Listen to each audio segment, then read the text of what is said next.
बच्चों राधे राधे राधे राधे। आशा है आप सभी अच्छे होंगे। हिंदी के इस लेक्चर में आप सभी का हार्दिक स्वागत है। Learning with Radhe Radhe YouTube channel आपका हार्दिक स्वागत करता है। मैं पंडित अशोक मिश्र। आज हम पढ़ेंगे हिंदी वर्तनी के नियम। हिंदी वर्तनी में से एक या दो क्वेश्चन पेपर में हर बार पूछा जाता है। तो आज यदि आपने ये वीडियो ध्यान से शुरू से लेकर के अंत तक सुन लिया तो हिंदी वर्तनी में कभी आप गलती नहीं करेंगे और एक नंबर बिल्कुल आपका पक्का हो गया। तो देखिएगा बच्चों, तो सबसे पहली जो बात है, इंपॉर्टेंट बात, वो देखो बेटे, ये हिंदी वर्तनी है। वर्तनी में सबसे पहली बात जो आपको याद रखनी है कि हिंदी वर्तनी में सबसे पहला नियम क्या होता है? हिंदी में जैसा बोला जाता है वैसा ही लिखा जाता है। हिंदी में कुछ भी साइलेंट नहीं होता इंग्लिश की तरह, ठीक है। जैसे ध्यान दो, ये पहला नियम बता रहा हूं मैं, रे का नियम। ये है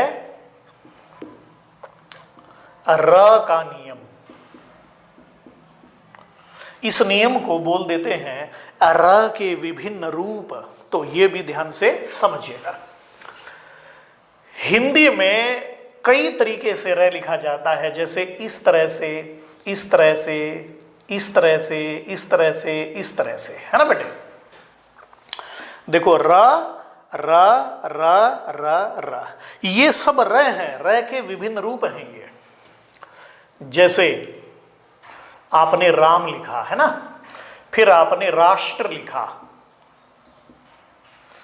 फिर आपने लिखा सूर्य, फिर आपने लिखा प्रश्न,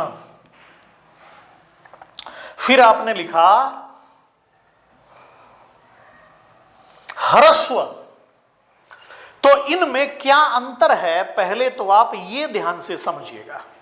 देखो बच्चों, ये रे है पूरा, ये भी रे है पूरा, ये भी रे है पूरा, ये भी रे है पूरा। लेकिन जो ये वाला रे है ना बेटे, ये वाला रे, ये आधा है ना, ध्यान दीजिएगा। ये हिंदी में एक नियम होता है, क्या? ऊपर वाला रे हमेशा आधा होता है। जो रे ऊपर लगता है वो हमेशा आधा, और जो रे नीचे लगता है वो हमेशा पूरा होता है। ये याद रखिएगा। देखो पहले इसी रे को समझो आप, है ना। जैसे शब्द है आशीर्वाद। जब हम लिखते हैं आशीर्वाद तो रे कहां पर लगेगा बताइएगा, ठीक है। तो यहां पर रे लगेगा, आशीर्वाद, आशीर्वाद। तो ऊपर वाला रे हमेशा आधा होता है और जो पैर में रे लगता है वो हमेशा पूरा होता है। ये ध्यान रखिएगा। अब ये किसके ऊपर आएगा? ये शी पर नहीं आया, वे पर, आ पर आया। क्यों आया ऐसा? तो ध्यान दो बेटे, ऊपर वाला रे जो आधा होता है उसे आप बोल के देखिए। ऊपर वाला रे जिससे पहले बोला जाता है ठीक उसके ऊपर लगता है। जैसे बेटे शब्द है अंतर्गत, आप इसे बोल के देखो, अंतर्गत। तो साउंड कहां पर आई? अंतर, है ना, अंतर्गत। तो ग से पहले बोला गया तो ग के ऊपर आ जाएगा, अंतर्गत। याद रहेगा ना, अंतर्गत। ऐसे ही शब्द है अंतर्मन, कहां पर लगेगा? अंतर्मन। तो अंतर साउंड यहां पर आई तो म से पहले बोला गया तो म के ऊपर लग जाएगा, अंतर्मन, है ना। ऐसे ही शब्द है अंतरजातीय,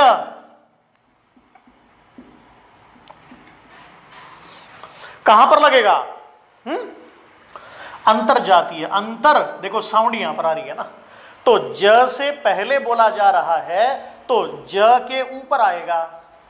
लेकिन यदि साथ में मात्रा है तो फिर मात्रा पे लगेगा। तो अंतर जातीय, याद रहेगा ना बेटे। तो ये वेरी इंपॉर्टेंट बिंदु है, अंतरजातीय। ऐसे ही आपको लिखना है अंतर्ज्योति, कहां लगेगा बताइएगा, शाबाश, चलिए बोलो। अब देखो अंतर साउंड यहां पर आई, अंतर, अब देखो जैसे पहले साउंड आई तो जय के ऊपर लगेगा, पर जय तो आधा है।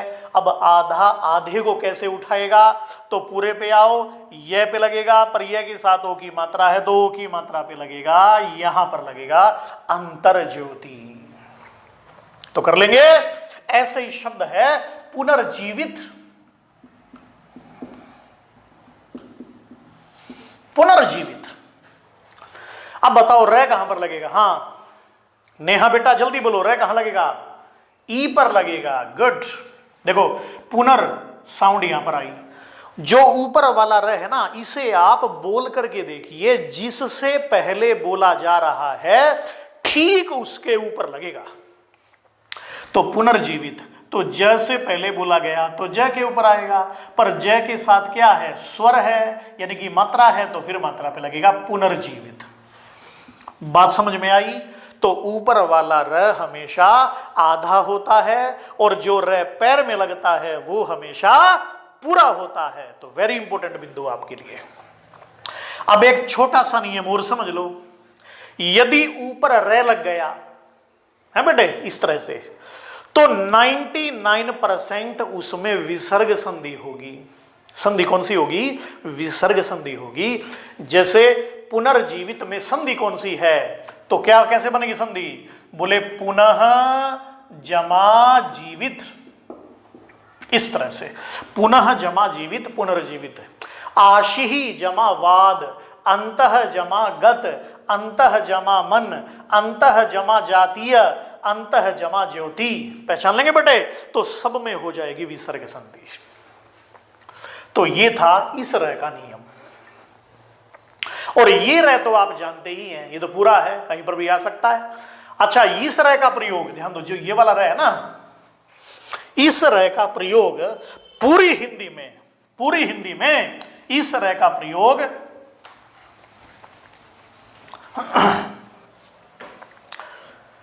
ट ड, ध्यान दीजिएगा, यानी कि टवर्ग के साथ होता है, टवर्ग के साथ। इस रह का प्रयोग पूरी हिंदी में केवल दो अक्षरों के साथ होता है, दो वर्णों के साथ, ट और ड। मान लो आपको लिखना है ट्रैक्टर, आपको लिखना है ट्राली, आपको लिखना है ड्रम, ड्रामा, ड्रीम गर्ल है। अच्छा ठीक है, शब्दों पे ध्यान दीजिएगा। तो ट्रैक्टर है ना, trolley, drum, drama, dream girl, तो ट और ड के साथ इस तरह का यूज होता है, ये रह है। कर लेंगे। तो ये भी वेरी इंपॉर्टेंट बिंदु है। फिर देखिए इसके बाद आगे जो आता है हमारा है ना, ये भी रह है। अब देखो ये जो खड़े वाला रह ना, खड़े वाला रह, ये वाला रह, इसका यूज केवल है के साथ होता है, केवल है के साथ। जैसे हरस्व है ना, तो ये खड़े वाला रह है, तो ये याद रखिएगा। इस ऊपर वाले रह को रेफ भी बोला जाता है, रेफ, ऊपर वाले र को रेफ भी बोला जाता है, तो याद रखिएगा इसको। कर लेंगे। तो वेरी इंपॉर्टेंट है। अब देखो इसका प्रयोग तो कहीं पर भी हो सकता है, द्रव्य में भी लिख सकते हो, अग्र में भी लिख सकते हो, द्रव्य अग्र है ना, पहचान लेंगे ना। जैसे द्रव्य अग्र, तो ये वाला रहे। अब एक और खास बिंदु देखिएगा, हरस्व जब बोलते हैं ना, तो इसमें ह आधा है, र पूरा है, ये बात याद रखनी है आपको। ह आधा, र पूरा, तो क्या बोलेंगे, ह्रस्व, ह्रस्व है कि है, क्योंकि है आधा, र पूरा, पे आधा, र पूरा, टे आधा, र पूरा। अभी बताए थे ना, जो र पैर में लगता है वो हमेशा पूरा होता है। देखो ये र है के पैर में लगा है, तो र पूरा है, झुका हुआ है, और झुकते वो हैं जिनमें जान होती है, अकड़ना तो मुर्दे की पहचान होती है। ये अकड़ा है, ये आधा है, बाकी सारे पूरे रहे। हां, कई बार देखो जैसे हृदय, ये ह के पैर में र नहीं है, ये री है, री, ये री की मात्रा है। जैसे ग्रह तो ऐसे लिखेंगे, और गृह ये इस तरह से हो जाएगा। ग्रह माने नक्षत्र, है ना, और गृह माने घर, तो इस तरह से ये र का नियम है। तो पहचान लेंगे ना आप इसको। और केवल र ही नहीं, कोई भी अक्षर यदि वो पैर में लग गया ना बेटा तो वो पूरा है। जैसे शब्द है उद्धार, इस तरह से आप इसको लिख सकते हैं। तो देखो द के पैर में ध लगा दिया आपने, इस तरह से उद्धार। तो द के पैर में क्या लग गया? ध। तो इसको ऐसे भी लिखा जा सकता है, दोनों शुद्ध हैं ये। तो द आधा ध पूरा, द आधा ध पूरा, कर लेंगे ना। ऐसे ही उद्धत, द आधा ध पूरा, कर लेंगे, करना पड़ेगा। तो ये मोस्ट इंपोर्टेंट आपका नियम है। नियम का नाम था र का नियम। तो इसको ध्यान से समझिएगा। अब देखो दूसरा नियम भी देख लो कौन सा है। दूसरा नियम क्या है? बोले ई का नियम। ई का नियम कैसे बेटे? किसी भी शब्द में अगर ई के बाद या आ जाए, है ना, ई के बाद क्या आ जाए? या। ये ई है और ये या है। अगर ई के बाद या आया तो ई हमेशा छोटा होगा और या पर चंद्र बिंदु होगा, ये याद रखना। जैसे जैसे दवाइयां, जैसे मिठाइयां, जैसे कठिनाइयां, जैसे शहनाइयां, लुगाइयां, कोई भी शब्द हो अगर ई के बाद या आया तो ई छोटा होगा, या पे चंद्र बिंदु होगा पक्का। आज तक हिंदी में ऐसा कोई शब्द नहीं बना जिसमें बड़ी ई के बाद या आता हो। ई के बाद या है तो ई छोटा होगा, कर लेंगे, आगे देखिएगा। तो वेरी इंपॉर्टेंट। एक तीसरा जो नियम है ना बेटे, वो है बिंदु का नियम। ध्यान दो बेटे, इसे कहते हैं अनुस्वार यानी कि बिंदु, और इसे कहते हैं अनुनासिक यानी कि चंद्र बिंदु। कहां पर बिंदु आएगा, कहां पर चंद्र बिंदु आएगा, तो इसे एक बार देख लो। जैसे मैंने शब्द लिखा हंस, फिर मैंने शब्द लिखा हंस, यहां लगा दिया बिंदु, यहां लगा दिया चंद्र बिंदु। बच्चे ज्यादातर यूं कहते हैं कि गुरुजी इससे लगने से क्या होता है, तो देखो मीनिंग बदल जाता है। बिंदु लग गया तो हंस पक्षी बन गया, चंद्र बिंदु लगा तो पक्षी हंस पड़ा, हंस हंस पड़ा, हंस हंस पड़ा। एक वाक्य मैंने बोला, शब्दों पे ध्यान दो। इसे कहते हैं अनुस्वार, इसे कहते हैं अनुनासिक। जब अनुस्वार को बोला जाता है तो जोर ज्यादा लगता है, अनुनासिक को बोला जाता है तो जोर कम लगता है। ठीक है, जब ये बोलते हैं तो हवा नाक से निकलती है, और जब ये बोलते हैं तो हवा मुख और नाक दोनों से निकलती है, हवा बट जाती है। ठीक है, जैसे संग, जैसे तरंग, है ना, और ये जैसे सांप, जैसे दांत, है ना, जैसे आंख। तो इसमें जोर कम, इसमें जोर ज्यादा लगेगा, इसमें जोर कम लगेगा। अनुस्वार को बोलते समय केवल नासिका से हवा निकलती है, अनुनासिक को बोलते समय मुख और नाक दोनों से निकलती है। इसीलिए इस बिंदु का मतलब होता है नासिका। नासिका में दो छेद होते हैं ना, तो बिंदु मीन्स नासिका और चंद्र बिंदु मीन्स मुख और नासिका। जिसे आप चंद्र बोलते हैं, ये वस्तुतः चंद्र नहीं होता, ये मुख का बोधक होता है। याद रहेगा बेटे। तो इस तरीके से तो ये वर्तनी के कुछ इंपॉर्टेंट नियम थे, तो ये याद रखिएगा। हैं, आगे देखिएगा।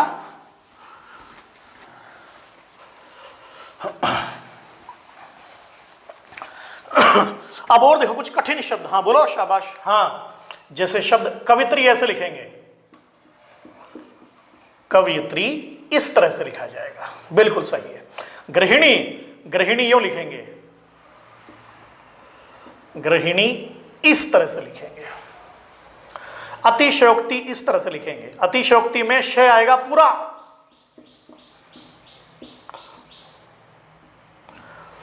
अतिशयोक्ति में श हमेशा पूरा आता है, निसंदेह पूरा, अतिशयोक्ति। हां, संश्लिष्ट ये इस तरह से लिखा जाएगा, संश्लिष्ट माने मिला हुआ, गुथा हुआ। पांचवा ऐसे लिखेंगे, पांच कैसे लिखते हो ऐसे, तो पांचवा ऐसे लिखेंगे इस तरह से, ये शुद्ध है। इसके अतिरिक्त यदि आपने लिखा तो वो पक्का अशुद्ध होगा। उज्ज्वल इस तरह से, शाबाश और बोलो,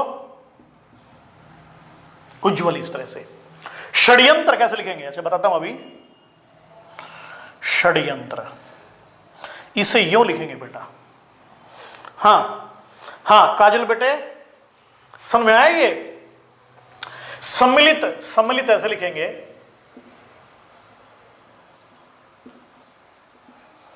इस तरह से, सम्मिलित। अच्छा हाँ, वो देखो, वो ये भी होता है, ये भी शुद्ध है, ऐसी बात नहीं है। सम्मिलित इसका मतलब होता है शामिल होना, और इसका मतलब होता है घोल या मिश्रण। दोनों शब्द शुद्ध हैं, तो ये आपको देखना होगा आपसे पूछ कौन सा रखा है, तो ये ध्यान रखिएगा। चार दीवारी, हाँ ये स्टेट में भी कई बार आया था, इसको आप यूं लिखेंगे, चार दीवारी, चार दीवारी। हाँ, कार्रवाई इस तरह से होता है, कार्रवाई, कार्रवाई। ये होता है कार्यवाही। ये दोनों शुद्ध हैं, लेकिन दोनों का मीनिंग अलग है। कार्रवाई का मतलब होता है कानूनी कार्य करना, और कार्यवाही का मतलब होता है मीटिंग, यानी कि बैठक, पार्लियामेंट की जो मीटिंग होती है उसे बोलते हैं कार्यवाही। याद रहेगा बेटे। तो शुद्ध दोनों हैं। जो कार्यवाही में सम्मिलित नहीं होगा उस पर कड़ी कार्रवाई की जाएगी। शब्दों पे ध्यान दीजिएगा, कर लेंगे। तो इस तरीके से तो ये वेरी इंपॉर्टेंट बिंदु है। हाँ, ऐसे कृपा, कृपा इस तरह से